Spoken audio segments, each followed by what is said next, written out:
आज के इस खास चर्चा में स्वागत है। आज हम एक ऐसे टॉपिक पर बात करने वाले हैं जो सीधे हमारी रोजमर्रा की भागदौड़ से जुड़ा है। हम डॉक्टर सारा वॉटकिंस की बेहतरीन किताब the art of strategic Slaking को डिकोड करेंगे और समझेंगे कि कैसे एक तयशुदा ठहराव यानी एक स्ट्रेटेजिक पॉज हमारी खोई हुई क्रिएटिविटी और सुकून को वापस ला सकता है। ये सिर्फ एक आइडिया नहीं है, बल्कि आज के वक्त की सबसे बड़ी जरूरत है। जरा सोचिए, हम हर वक्त इतने बिजी क्यों रहते हैं? ऑफिस का काम हो, घर की टेंशन या दोस्तों के अपडेट्स देखना, हमने चौबीसों घंटे बिजी दिखने को ना एक सक्सेस का मेडल मान लिया है। एक ऐसी अजीब आदत बन गई है जहां रुकने का नाम ही नहीं है। पर क्या सच में ये भागदौड़ हमें कुछ दे भी रही है? तो सबसे पहले आते हैं पहले हिस्से पर, द बर्नआउट ट्रैप, यानी मानसिक थकान का जाल। चलिए इसको थोड़ा गहराई से समझते हैं। जरा इस तुलना को देखिए। एक तरफ खत्म होती मोबाइल की बैटरी है और दूसरी तरफ हमारा अपना थका हुआ दिमाग। कितनी अजीब बात है ना कि फोन की बैटरी जैसे ही 10% पर आती है हम पैनिक करने लगते हैं, तुरंत चार्जर ढूंढते हैं। लेकिन दिमाग को हम बिना किसी ब्रेक के तब तक दौड़ाते रहते हैं जब तक कि वो पूरी तरह से शटडाउन की स्थिति में ना पहुंच जाए। पता नहीं हम अपने फोन का जितना ख्याल रखते हैं उतना खुद के दिमाग का क्यों नहीं रखते। असल में ना, आज की सोसाइटी ने इस प्रोडक्टिविटी को एक नशे में बदल दिया है। हर वक्त कुछ ना कुछ करना एक ऐसी आदत बन गई है जो हमें गिल्ट फील करवाती है। अगर हम संडे की दोपहर को बस आराम कर रहे हैं या कुछ नहीं कर रहे हैं तो लगता है जैसे हम अपना वक्त बर्बाद कर रहे हैं। दिमाग लगातार कहता है, कुछ काम करो, खाली मत बैठो। अब आते हैं इसके बेहतरीन समाधान पर, रणनीतिक सुस्ती या स्ट्रेटेजिक पॉज की ताकत।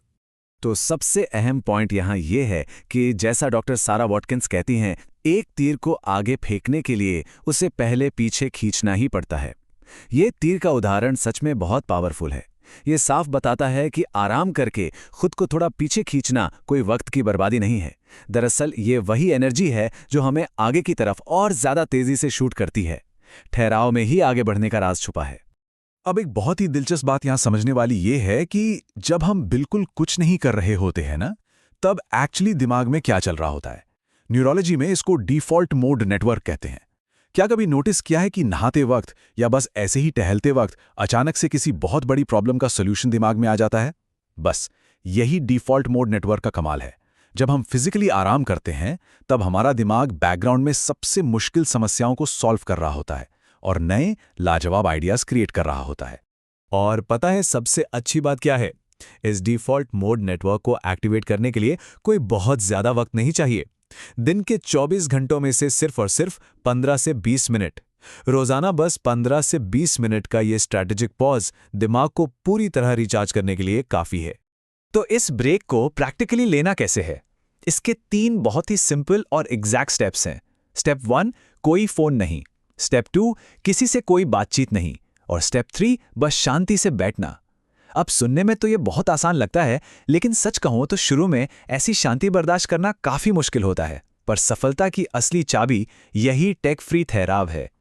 आगे बढ़ते हैं तीसरे हिस्से की तरफ, ना कहने की हिम्मत। अपनी एनर्जी को बचाने का सबसे पहला और सबसे असरदार तरीका है अपनी टू डू लिस्ट को छोटा करना। देखिए, हाईली इफेक्टिव होने का राज दिन में 50 अलग अलग काम करके खुद को थकाना बिल्कुल नहीं है, बल्कि राज ये है कि सिर्फ उन गिने चुने कामों पर फोकस किया जाए जो सच में मैटर करते हैं। बाकी सब लिस्ट से बाहर। यहाँ कुछ बहुत ही क्लियर वार्निंग्स हैं जिन पर हम सबको ध्यान देना चाहिए। कई बार हम सिर्फ लोगों को खुश करने के लिए या उनका दिल रखने के लिए हर चीज को हाँ कह देते हैं, और ये आदत हमारी सारी एनर्जी निचोड़ लेती है। जिन कामों का मन ना हो उन्हें करने से सिर्फ बेहिसाब थकान मिलती है। हर जगह मौजूद रहना और हर चीज करना कोई ताकत नहीं, बल्कि ये एक बहुत बड़ी कमजोरी है। अब आते हैं चौथे हिस्से पर, डिजिटल डिटॉक्स। अगर ध्यान से देखें तो आज के वक्त की सबसे बड़ी चुनौती कोई ऐसी वैसी चीज नहीं, बल्कि हमारा अपना स्मार्टफोन है। होता क्या है ना, हम ब्रेक लेने का सोचते हैं, पर उस ब्रेक में भी आदत से मजबूर होकर तुरंत फोन उठा लेते हैं, नोटिफिकेशंस चेक करने लगते हैं।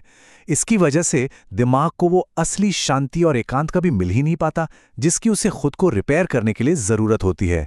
तो सवाल ये है कि असली बिना किसी स्क्रीन के स्लैकिंग आखिर दिखती कैसी है?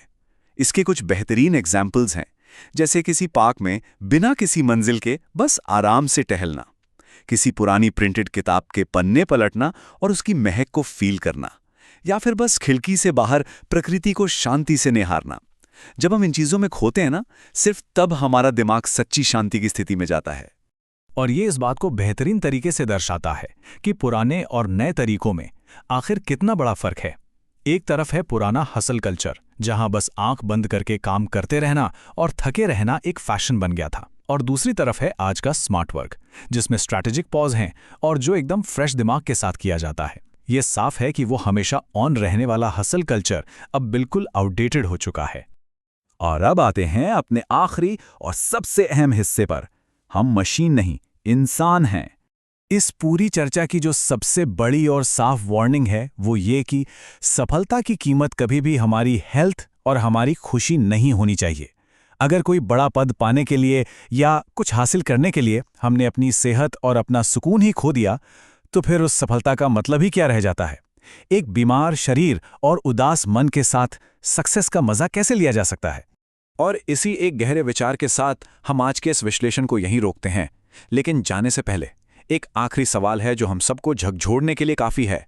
अगर सक्सेस की कीमत हमारी सेहत और हमारी खुशी है, तो असल में जीत कौन रहा है? एक छोटा सा ब्रेक लीजिए, वक्त को थोड़ा रोकिए और इस बारे में ज़रूर सोचिए।